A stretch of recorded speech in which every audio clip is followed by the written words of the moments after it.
Traveling through the multiple fantasy environments, hunting down the wild beasts that lurk in the shadows, and taking back your resources for upgrades. That's Dauntless, a free-to-play take on the Monster Hunter genre.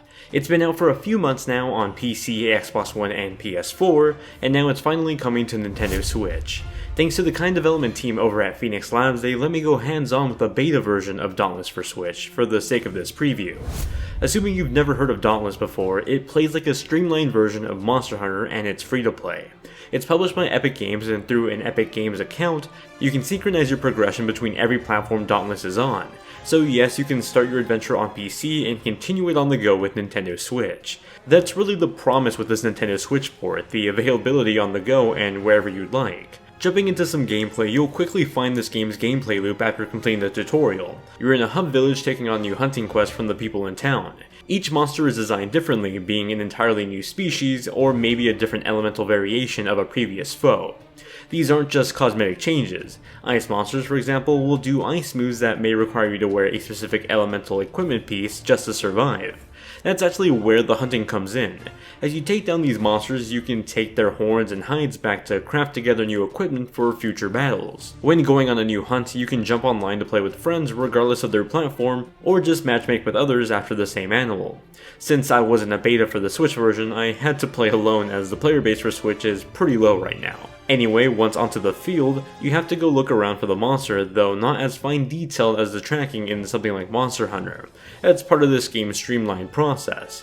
It's easy to quickly jump online, tackle a monster, and call it a day. The monster fights have you alternating between a light and heavy attack while jumping and rolling out of the way of oncoming attacks. At the top left is a special attack gauge that fills up over time, letting you unleash a buffed attack that can even be chain comboed for more damage. Playing both in handheld and in dock mode, I noticed a subtle use of HD rumble with every heavy swing that made the hack and slashing all the more fun. After going on a hunt, you can use those new resources gathered for new equipment to better your odds against the next fight. Being a free-to-play game, there is a premium currency here that can be used on a Hunter Pass. These are essentially cosmetic features for your character. These are optional though, and they didn't really hinder my experience playing at all. You can easily just jump in and play for free, and still have an enjoyable time. As for performance, I played this on max settings on PC before, running at 1080p 60. Coming from that to the Nintendo Switch, of course I noticed a performance difference, but one that's on par with other base console platforms. On the base PS4, for example, this runs at 1080p with a frame rate that hovers around 25 to 30 frames per second, depending on the situation. Nintendo Switch has a similar frame rate performance, though at a lower 720p resolution in dock mode. In handheld mode, that gets dropped down to what looks like 540p, with the UI elements rendering at 720p. On top of that resolution downgrade, things like the draw distance and the textures are vastly downgraded. Luckily, the art style for Dauntless leans on being more cartoonish rather than realistic, so the downgrades this version takes aren't that bad, or at least don't look that bad. Based on my handful of hours playing this version of Dauntless this weekend, it seems like exactly what I think most of us expected. Sure, it's a lower performing version, though probably not as bad as some would expect.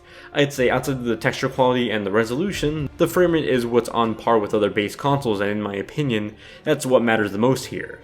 The biggest benefit, of course, is the cross-save, cross-play, and portability the Switch offers. Whether you're already playing this game or not, if you own a Switch, you can continue that progression or start it on the Switch and continue it somewhere else. It's a fine addition to Nintendo Switch's growing library and free-to-play games at that. If you want to check out Dauntless for yourself, I have an Epic supported creator link in the description below. Thank you all so much for watching, and happy gaming.